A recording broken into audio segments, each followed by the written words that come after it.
इस वक्त वज़ीर इत्तलात पंजाब अज़मा बुखारी मीडिया से गुफ्तगू कर रही हैं। ज़रूरत की एक सुपरलेटिव डिग्री जो है उसको ईजाद किया गया। पहले नज़रा ज़रूरत जो है वो डिक्टेटर्स के लिए इस्तेमाल होते रहे। एक जो माजी करीब है उसके अंदर एक फ़ैसला जो है वो मुशर्रफ के लिए आया था, जहाँ पे मुशर्रफ ने अपनी एमरजेंसी को वैलिडेट करने के लिए कहा तो उसने कहा नहीं बेटा, मतलब क्या बात है, आप मसला ही कोई नहीं, आप जाएँ जाके आइन में तरमीम करें और आइन के साथ जो है वो फ़ुटबॉल की तरह खेलें। उसके बाद ये अजीब बात है कि एक पहला जो है वो सिविल मार्शल्ला शायद डिक्टेटर है जिसको ये इख्तियार दिया गया है, और ये इख्तियार आज से नहीं है, ये इख्तियार चलता आ रहा है। वो 63A की ऐसी डेफिनेशन हो जिसके अंदर चूँकि वोट पड़ चुके थे तो वो वोट काउंट ही ना किए जाएँ ताकि लाडले को जो है वो फ़ायदा पहुँचा सके। और कल तो कमाल हो गया कि ये जो 63E का सीक्वल है जिसके अंदर पहले भी इमरान खान को फ़ायदा पहुँचाया गया था और कल भी इमरान खान को फ़ायदा पहुँचाया गया। और मज़े की बात यह है कि उसकी पार्टी ने ना वो रिलीफ मांगा, ना उन्होंने इस बारे में कोई गुजारिश की। इवन अली ज़फ़र साहब ऑन रिकॉर्ड है, उन्होंने कल भी कहा, उन्होंने कहा कि वो मुझे तो तवक्को ही नहीं थी कि ये जो है ये सीटें हमें मिल जाएंगी, लेकिन और वो ये भी कह चुके हैं कि हम तो प्यार मोहब्बत लेने गए थे। तो सर प्यार मोहब्बत की कल अखीर हो गई है इस्लामाबाद जो ये सुप्रीम कोर्ट के अंदर इतनी प्यार मोहब्बत की बारिश हुई, पर उसके अंदर पर बहुत सारे सवालात उठते हैं कि ये प्यार मोहब्बत आखिर एक ही पार्टी से एक ही शख्स से बार बार क्यों। और दूसरा ये रोना पिटना भी हमने देखा जिसमें मैंने कल ट्वीट भी किया कि एजेंसियों की मुदाखलत बड़ी है जी, बहुत एजेंसियों की मुदाखलत है, हमें एजेंसियाँ जो हैं वो जीने नहीं दे रही। एजेंसियों की मुदाखलत अगर हो तो फिर पनामा जैसा फ़ैसला आता है। एजेंसियों की जो मुदाखलत जब हो तो बेटे से ख्याली तनख्वाह पर निकाला जाता है एक वज़ीर आज़म को। एजेंसियों वाली अगर मुदाखलत हो तो फिर एक बेटी को जो है वो बाप के साथ खड़े होने की सज़ा मिलती है। और हमने ये मज़े की बात यह कि हमने ये सारे फैसले तस्लीम भी कर लिए। और एजेंसियों के अगर मुतल्ला केस में शहबाज शरीफ साहब को गिरफ्तार कर लिया जाता है और हमने अच्छे बच्चों की तरह जो है वो फैसलों को तस्लीम भी किया। सारी दुनिया ने, सारे पाकिस्तान को पता था ये फैसले किस तरह आ रहे हैं।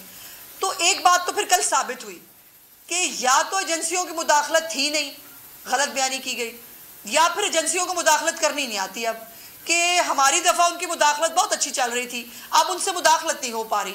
और जो एक क्रश और मोहब्बत है, इम्मी की मोहब्बत, मैं आपको कई दफ़ा बताती होती हूँ, वो इम्मी की मोहब्बत कल जो है वो माशाल्लाह वो टूट के बरसी।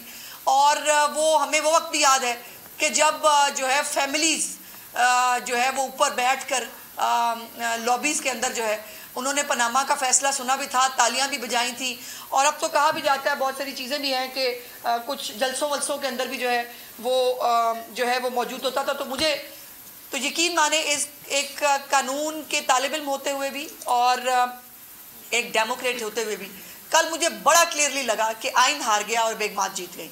और वो क्रश और इम्मी की मोहब्बत जो है उसने पाकिस्तान के तमाम तर जो रूल्स रेगुलेशंस हो सकते हैं, जो तकाजे हैं कानून के, वो सब जो है उनको बाला ताक रख दिया। अब ये और ये भी इम्मी की मोहब्बत ही थी कि अपने आप को पूंड कहा गया। मतलब कमाल बात है, किसी का अपने मुंह से अपने आप को इतने बड़े मनसब पे बैठ के पूंड कहना मेरी तो समझ से बाहर है। और फिर वो ये भी आपको पता है कि भिड़ कहते हैं, उन्होंने तो खैर जो भी कहा, हम उसको भिड़ कहते हैं आम अल्फाज में। वो भिड़ जब काटती है तो फिर क्या होता है, शायद मुल्क के साथ भी ऐसा ही हुआ है कल। और वो भिड़ जब काटी है पाकिस्तान के आइन और कानून को, और जब वो भिड़ काटी है पाकिस्तान के पॉलिटिकल कल्चर को, तो उसके ऊपर बहुत सारी जो है वो कुछ सवालात हैं मेरे, जो मैं चाहती हूँ कि मैं आपके तवज्जुह से पाकिस्तान की आवाम तक पहुँचूँ।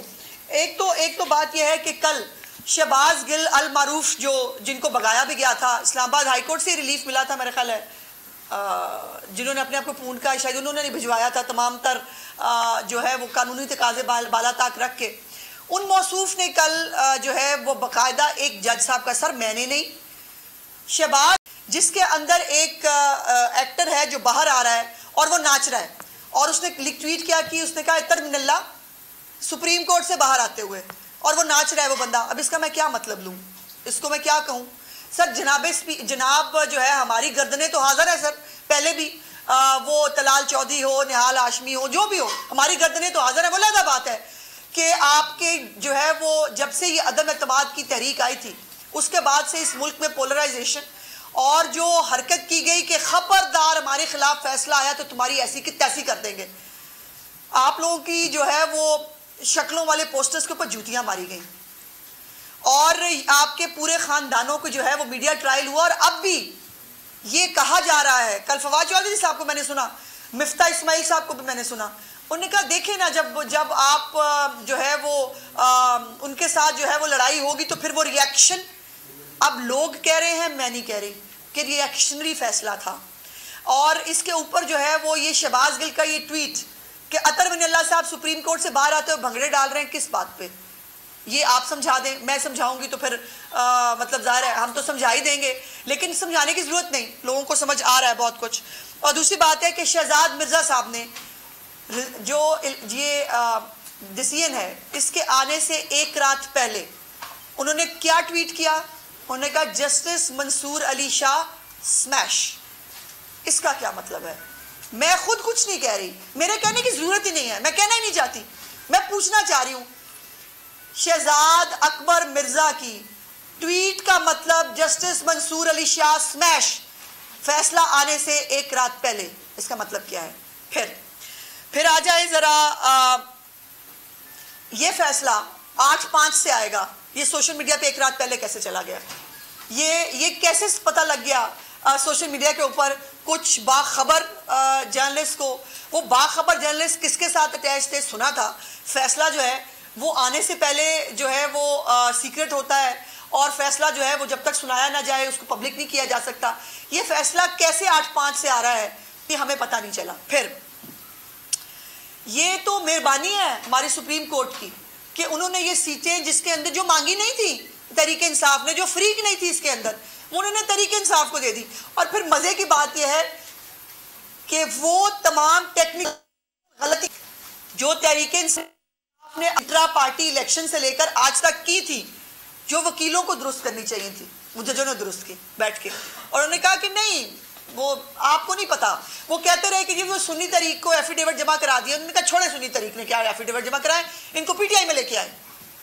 ये फैसला मतलब इसके ऊपर मैं बहुत मोहतात तरीके से गुफ्तगू कर रही हूँ, अदरवाइज जो पब्लिकली कहा जा रहा है, जो पब्लिकली सुना जा रहा है, वो मैं शायद सुना भी ना पाऊँ। और ये उनकी मेहरबानी है कि उन्होंने सुन्नी तहरीक को देने की बजाय उन्होंने कहा पीटीआई को देनी है। उनका दिल चाहता तो किसी हमसाया मुल्क को दे देते। देखे ना जी, मतलब आज़ाद बाइख्तियार अदलिया है हमारी, और उनके फैसले जो हैं वो मतलब फैसले होते हैं, मानने पड़ते हैं, उनकी मेहरबानी है। बांग्लादेश को दे देते, इंडिया को दे देते, किसी को भी दे देते कि नहीं जी हमारा दिल चाह रहा है ये सीटें इनको जाएंगी, चली जाती, मतलब ऐसे ही है ना। दूसरी बात यह है कि कल अफसोस की बात यह है कि एक आईनी फ्लोर क्रॉसिंग का रास्ता बनाया गया है, और मैं बड़े मोहतात तरीके से ये लफ्ज़ इस्तेमाल कर रही हूँ। फ्लोर क्रॉसिंग क्या है कि आपने एक जगह एक पार्टी के अंदर शमूलियत इख्तियार की, उसके बाद आप दूसरी पार्टी में नहीं जा सकते।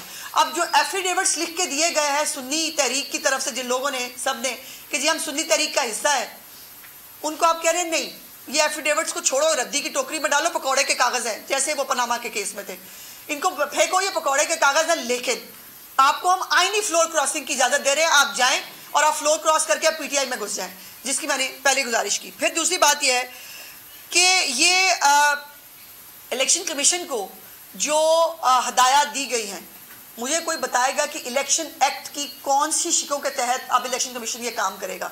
बाय द वे कल इलेक्शन कमीशन के ऊपर भी ये इल्ज़ामात लगाए गए, उसने तशरीह सही नहीं की, उसने मावरा आइन काम किया। सवाल यह है कि आपका मेन इस पूरे केस का कॉन्टेक्स्ट क्या है कि ये जो सीटें देना है ये गलत था और इलेक्शन कमीशन ने गलत इंटरप्रिटेशन की। पीटीआई कल भी सियासी जमात थी, पीटीआई आज भी सियासी जमात है, पता नहीं किसके दिलों में किसके घरों में। लेकिन सवाल यह है कि इलेक्शन कमीशन जो है वो किन चीज़ों के तहत काम करे। इलेक्शन एक्ट जो है उसके तहत जो प्रोसीजर है, जिसके अंदर एक टाइम फ्रेम है, स्क्रूटनी का एक टाइम होता है, लिस्टों का एक टाइम होता है, हर चीज़ का एक टाइम फ्रेम मौजूद है, एफिडेविट जो है वो जमा हो चुके हैं वहाँ पर। अब ये जो कुछ कहा जा रहा है इस जजमेंट के तहत, ये कौन सी शिकों के तहत अमल दरामद होगा। इलेक्शन एक्ट की कोई शिकें भी बता देते हैं हमें, जब इतनी ज़्यादा विजडम जो है वो उसके मोती बिखर रहे थे, तो ये भी बता देते हैं कि इलेक्शन एक्ट की कौन सी शिकों के तहत ये सब होगा जो आप कराना चाह रहे हैं। दूसरी बात यह है कि आईने पाकिस्तान में किसी को लामहदूद इख्तियारात नहीं हैं, हर एक इदारे की अपनी डोमेन है और उस डोमेन के अंदर उसको इख्तियारात दिए गए हैं। इलेक्शन कमीशन हो, पार्लियामेंट हो, बाकी इदारे हों, हर एक की अपनी अपनी डोमेन है। किसी की डोमेन में ना आप घुस सकते हैं ना आपको ये इजाज़त है। तो ये जो बहुत ज़्यादा लामहदूद इख्तियारात और लामहदूद जो है वो बाइख्तियार अदलिया है, ये पाकिस्तान के साथ और क्या करना चाहती है। ये बात अपने तौर पर मैं नहीं कहती, ये पाकिस्तान की तारीख गवाह है। इस तरह के फैसले जब जब पाकिस्तान की तारीख में आए हैं ना, पाकिस्तान की तबाही हुई है। वो 63A के फैसले से आज तक जो है वो इस इलेक्शन से पहले तक पंजाब में स्टेबिलिटी नहीं आ सकी थी। आपने एक जो है वो लाडले को रिलीफ मिला था, उसके बाद जो है वो बेड़ा गर्क हो गया था पंजाब का पूरा। और वो भुट्टो साहब की शहादत का फैसला हो, वो पनामा का फैसला हो, हमेशा अदलिया के पास, मैं हमेशा कहती हूँ कि अदलिया और डॉक्टर्स, इनके पास गलती की गुंजाइश नहीं होती। बाकी तमाम गलतियां दुरुस्त की जा सकती हैं। इन दोनों के पास जिंदगियों के इख्तियारात होते हैं। इन दोनों के पास जो है वो अल्लाह पाक के तफवीज़ किए वो इख्तियारात हैं जो किसी की ज़िंदगी या तबाह कर सकते हैं या बना सकते हैं। सो ये दोनों कल जो है वो हमें, वो आपने सुना कई दफ़ा, हमें अपने पास पे बड़ी पशेमानी है, हमें बड़ी शर्मिंदगी है। आप लोग चले जाते हैं इस मुल्क को मजेदार में छोड़ के, ये मुल्क की कश्ती यूं हचकोले खाती रहती है। पनामा के फैसले से आज तक पाकिस्तान स्टेबलाइज नहीं हो सका। सियासी हुकूमतें, तमाम इदारे मिलकर पाकिस्तान को स्टेबलाइज कर रहे हैं, लेकिन नहीं, लाडले की मोहब्बत जो है वो हर चीज़ पे गालिब आ जाती है। उसके बाद जो मैंने जैसे कहा कि तमाम टेक्निकल कानूनी गलतियां जो उनके वकीलों ने, जो पार्टियों ने की, वो बैठकर जजों ने दुरुस्त की बाकायदा तौर पर इस पूरे फैसले के अंदर। अच्छा, दूसरी बात ये भी बड़ी हमेशा हम समझते हैं, हमारा ईमान का हिस्सा है कि बिन मांगे देता है खुदा ताला, और ये खुदा ताला की ज़ात है जो बिन मांगे देती है। सुप्रीम कोर्ट में कमाल हो जा रहा है, लेकिन बिन मांगे किसके लिए हो रहा है? एक शख्स और एक पार्टी के लिए। वो ना भी मांगे, वो ना भी फरीक हो, वो ना भी केस के अंदर हो, उसको बिन मांगे मिलता है। कमाल बात है। उसके बाद और फिर रिलीफ का आलम देखिए, रिलीफ का आलम यहाँ खत्म नहीं हुआ। रिलीफ का आलम यह है कि कोई भी प्रॉब्लम हो ना, 8 जजों के चैम्बर हाजिर है, वहां आ जाए और चैम्बरों में भी आपको रिलीफ मिलेगा। जनाब मैं इसके ऊपर क्या कहूँ, ये किस तरह का फैसला दिया है आपने कि बाकायदा, अच्छा वो एक मुहावरा है, छुपते भी नहीं सामने आते भी नहीं। मजे की बात है यहाँ पर उन्होंने जरूरत नहीं महसूस की, ना छुपने की ना सामने आने की, उनका यही है। और ये भी बात जो है वो सोशल मीडिया पे भी हो रही है, ज़बान ज़द-ए-आम भी है कि बाकायदा तौर पर एक जो सोशल मीडिया कैंपेन चलाई गई कि काजी फाजिसा साहब को जो है वो शायद मिलने वाली है एक्सटेंशन, और उस एक्सटेंशन का जो है वो उससे डरते हुए बहुत सारे लोग जो हैं वो इस साजिश का शिकार हो गए। और हर एक को जो है वो कुर्सी बड़ी प्यारी होती है, सुना था, लेकिन कल देखा भी, बहुत कुछ नज़र भी आया। उसके बाद ये है कि अब सोशल मीडिया जो है वो क्या है? सोशल मीडिया एक मतलब हर एक के पास अपनी इज़हार राय का एक इख्तियार है, जो बेतुका बेढंगा भी इस्तेमाल करते हैं। पता नहीं, अब सोशल मीडिया पे एक चैट भी चल रही है PTI के कुछ ग्रुप्स की, जिसके अंदर वो कुछ सहाफ़ी, कहने को सहाफ़ी, मैं तो उनको सहाफ़ी समझती नहीं, वो लोग हैं PTI के लोग हैं, बस छोड़ना नहीं है, जिसने जो है वो इख्तलाफी नोट दिया है उसको भी नहीं छोड़ना, अल्लाह जाने अब उसकी क्या हकीकत है। लेकिन उसमें बताया जा रहा है कि फ़ैसले लेते कैसे हैं, और ये बाकायदा फूड ऑफ थॉट मिल रहा है बाकी पॉलिटिकल पार्टीज़ के लिए भी कि फ़ैसले कैसे लेने हैं, और इस मुल्क में फैसले लेने का इख्तियार क्या होगा। पागल थी मेरी लीडरशिप, हम पागल थे। पनामा में 150 जो है वो जाके पेशियां भुगत ली मियां नवाज शरीफ साहब ने अपनी बेटी के साथ, और ब्लैक और डिक में फैसला आने के बावजूद उस फैसले पर सर तस्लीम खम कर लिया और चले गए जेलों के अंदर। सोशल मीडिया तो हमारे पास भी था, हमसे गलती हो गई, हम वो नहीं कर सके जो किया जाना चाहिए था, जो शायद इस वक्त मुरव्वजा कवानीन है पाकिस्तान के अंदर। उसके बाद जो फॉर्मूला है वो क्या है?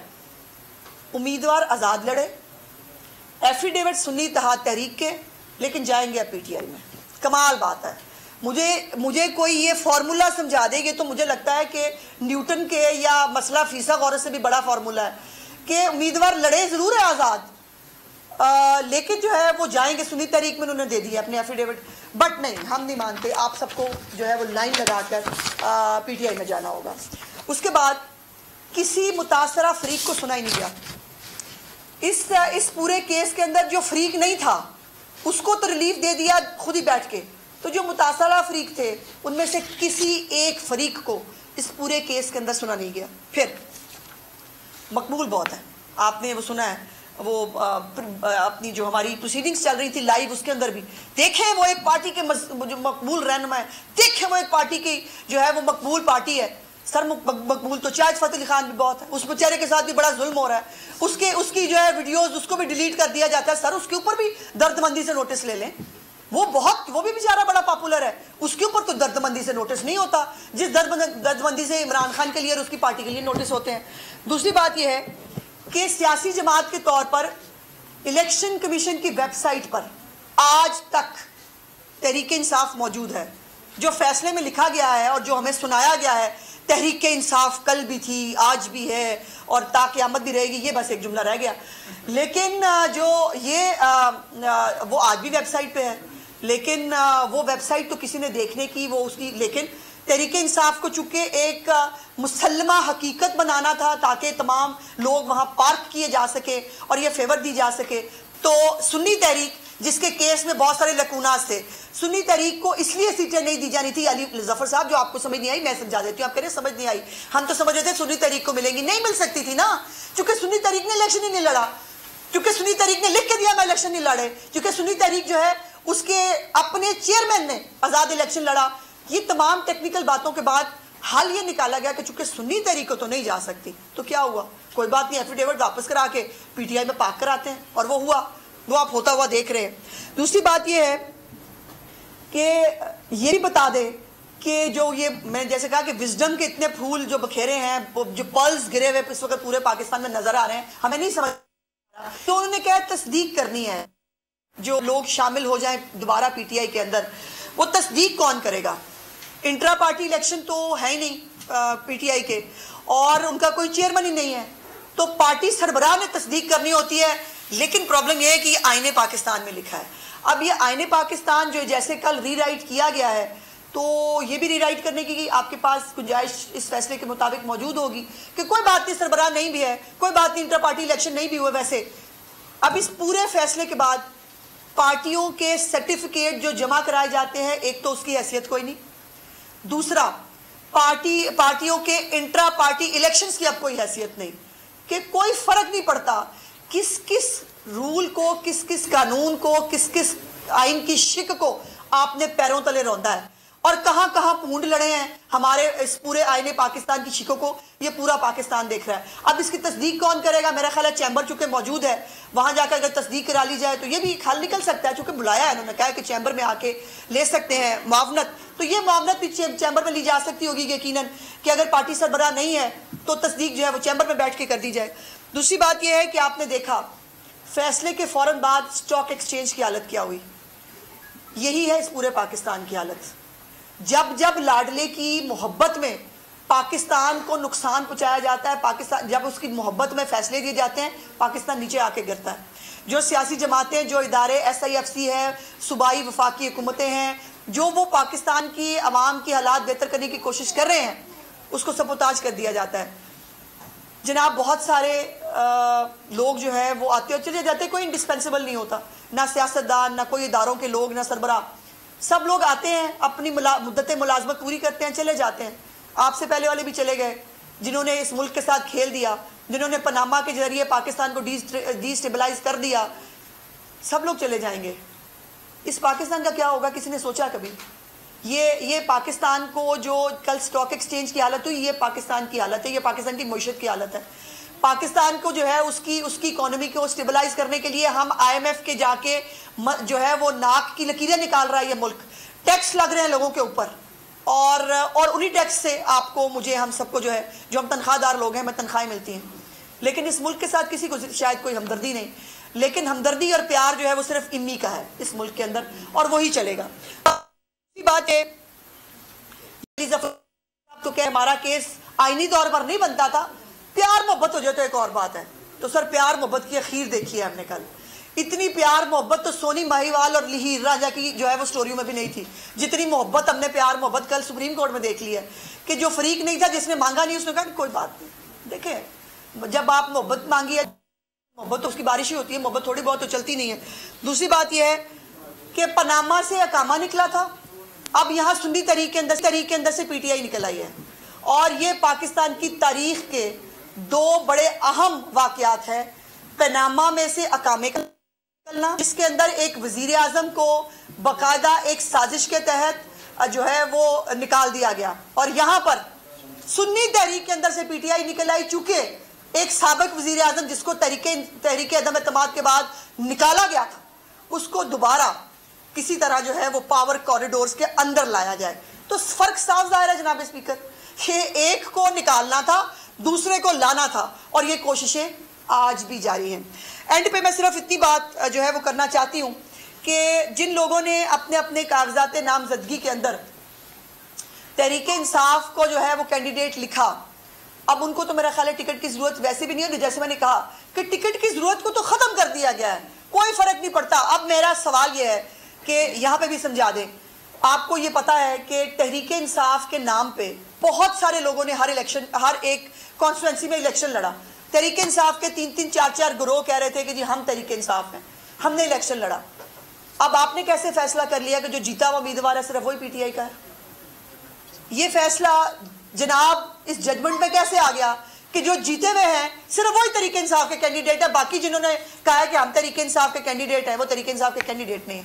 फिर कहना पड़ेगा कि चूंकि वो जीते हुए हैं, चूंकि सीटें उनके पास हैं, तो वो लाडले के पास जानी चाहिए और किसी के पास जाने की इजाजत नहीं है। बहुत बहुत शुक्रिया। अजमा साहबा ये बताइएगा कि अभी आपने कहा है कि ऐसी मोहब्बत हमने सोनी माईवाल और हीर राजा में भी नहीं देखी थी, तो अगर हीर खुद राजा के पीछे जा रही है तो सियासत के कह दो इस मकबूलियत को तस्लीम क्यों नहीं कर लेते? मकबूलियत की तो बात ही नहीं भाई, है मकबूलियत पूरे उसमें चाहत फतेह अली खान में मकबूल है, बहुत सारी बैंड ऑर्गेनाइजेशन भी बहुत मकबूल है, बहुत सारी ऐसी जमातें भी हैं जो अपने वो जिनके जलसे इमरान खान से बड़े होते हैं। ये कोई क्राइटेरिया? फिर बात यह है कि अगर फैसले मकबूलियतों पे, जलसों पे, टिकटॉक के व्यूज पे होने हैं तो फिर सियासत की डायमेंशन अलग है। और फिर अगर फैसले इसके ऊपर होने हैं कि जो जितनी बड़ी गाली देगा, जो जितना बड़ा गुंडागर्दी करेगा, जो जितनी जो है वो घर छोड़ के आएगा, माँ बाप को, बहनों भाइयों को, औलाद की तस्वीरें लगा के सोशल मीडिया पर डरा के रखेगा हर इदारे को, तो सर फिर इसकी इजाजत हर एक को होनी चाहिए। फिर ये इजाजत किसी एक पार्टी को नहीं होनी चाहिए। बारी बारी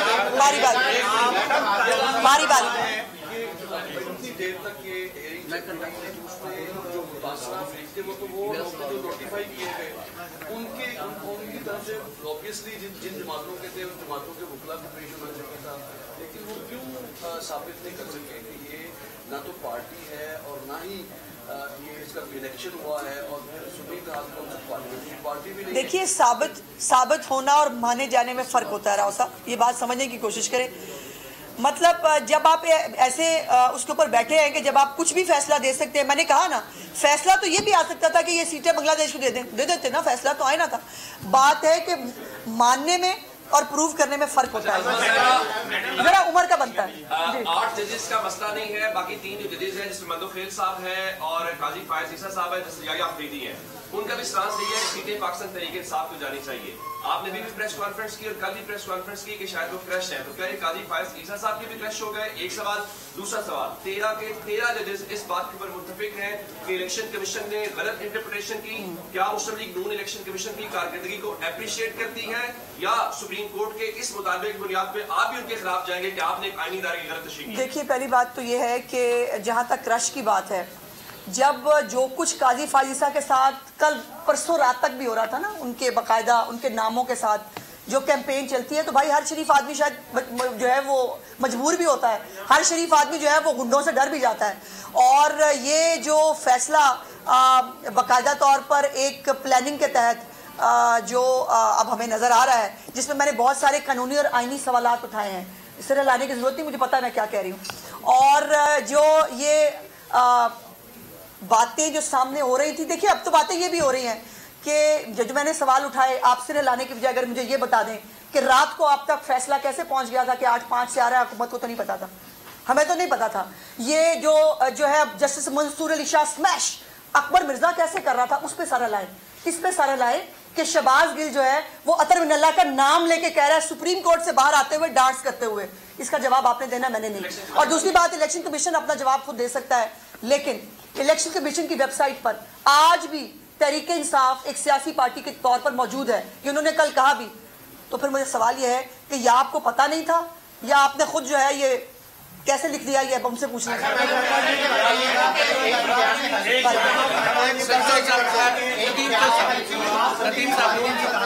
आपके वालिद साहब बहुत बड़े कानूनदान रहे हैं, ये फरमाते दीजिएगा शर्म आती है आज रिट पिटीशन वगैरह दायर की जाती है तो एंड में जो प्रेयर लिखी जाती है उसके साथ एक और फिक्रा ये लिखा जाता है कि अदालत अगर ये समझती है कि बहुत अच्छा सवाल, ये मुनासिब अगर दिया जाए रिलीफ तो वो दे दिया जाए। बहुत अच्छा सवाल। जिक्र कर दीजिए साथ में आइन का आर्टिकल 187, अच्छा जी, वो ये कहता है कि कंप्लीट जस्टिस दिया जाए। तो इन दोनों को मैच करते हैं। कंप्लीट जस्टिस हमें तो ना मिला। कंप्लीट जस्टिस जब ब्लैक स्लॉट पे को निकाला जा रहा था तब कंप्लीट जस्टिस जो है वो सोने चली गई थी। जब मरियम नवाज शरीफ साहबा को सिर्फ इसलिए कि उन्होंने अदालत के अंदर ऊंची जो है आवाज में, उनको पता नहीं था जज साहब बैठे हुए, उन्होंने ऊंची आवाज में सलाम दिया, उनकी तौहीन की गई, तज़ीक की गई कि तुम्हारी बेल कैंसिल कर देंगे, तब सोने के लिए गया हुआ था जस्टिस। दूसरी बात, आप प्रेयर पे पहुंच गए, फ्रीक नहीं पढ़े आपने?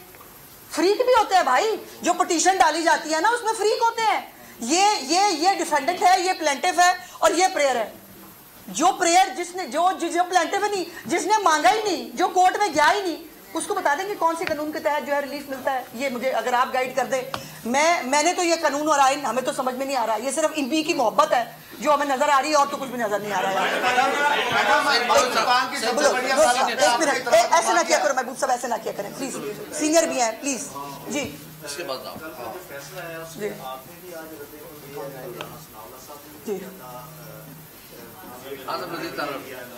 लेकिन ये नहीं बताया कि अब आप लोगों की क्या आगे स्ट्रेटजी क्या है कि जुनून में जा रहे हैं या इसके। मैं बुलोल साहब एक बड़ी मोहतात अल्फाज में कहूँ, क्योंकि हमारी जो है वो कोई बात नहीं, उमर यूब कुछ भी कह ले फर्क नहीं पड़ता, रऊफ हसन जो है वो ऐसी की तैसी फेर दे सारे जजों की, कुछ नहीं फर्क पड़ता। हम कानूनी आनी सवाल पूछने की तुम्हारी गर्दनें तो हैं ही हैं, हाजिर पहले भी रही हैं अब भी होंगी। सवाल ये है कि जो आपने पूछा, मैं भूल गई क्या था, रिव्यू। देखिए हमारे आजकल जो है ना वो हमारी स्ट्रेटेजी से कोई फर्क नहीं पड़ता। स्ट्रेटेजियां जो है वो आजकल सियासतदानों की बजाय जो है वो कुछ और लोग बनाते हैं जी।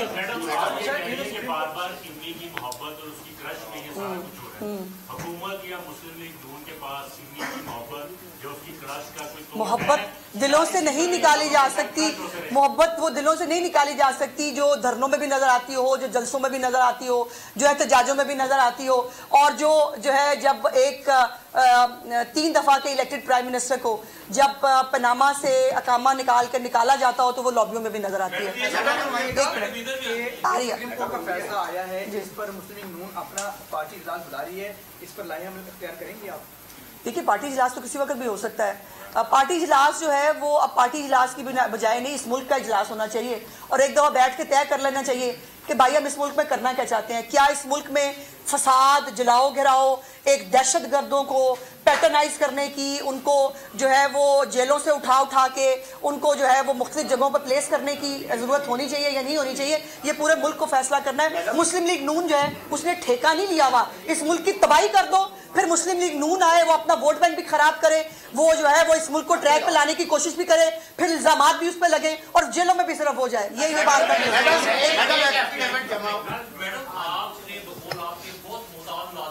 जी। मैं हाजिर हूँ जी, मैं हाजिर हूँ, लेकिन मेरे साथ मैं बिल्कुल हाजिर हूँ। अगर मैंने कोई तौहीन की होगी, मैंने सवालात उठाए हैं जो एक कानूनदान के होते हुए भी मेरे बनते हैं, जो एक पाकिस्तानी शहरी होते हुए मेरे बनते हैं, और फिर एक जो है वो जिम्मेदार पोजीशन पे होते हुए भी मेरे सवालात हैं। सवालात ना मेरा हक है, मैंने कहीं ठीक नहीं की। अब देखें ना, खुद अपना मैं तो उसके ऊपर भी कह रही हूँ कि गलत कहा, मुझे तकलीफ होती है जब उन्होंने अपने आप को पूर्ण कहा। एक जज साहब को ये नहीं कहना चाहिए, मैं तो, लेकिन उसके बावजूद जो है वो मैं तो हाजिर हूँ। लेकिन यह है कि मैं जिस दिन जो है वो, इस वक्त वज़ीर इत्तलात पंजाब अज़मा बुखारी लाहौर में न्यूज़ कॉन्फ्रेंस कर रही हैं। सब्सक्राइब करें और बेल दबाएं ताकि कोई खबर रह न जाए।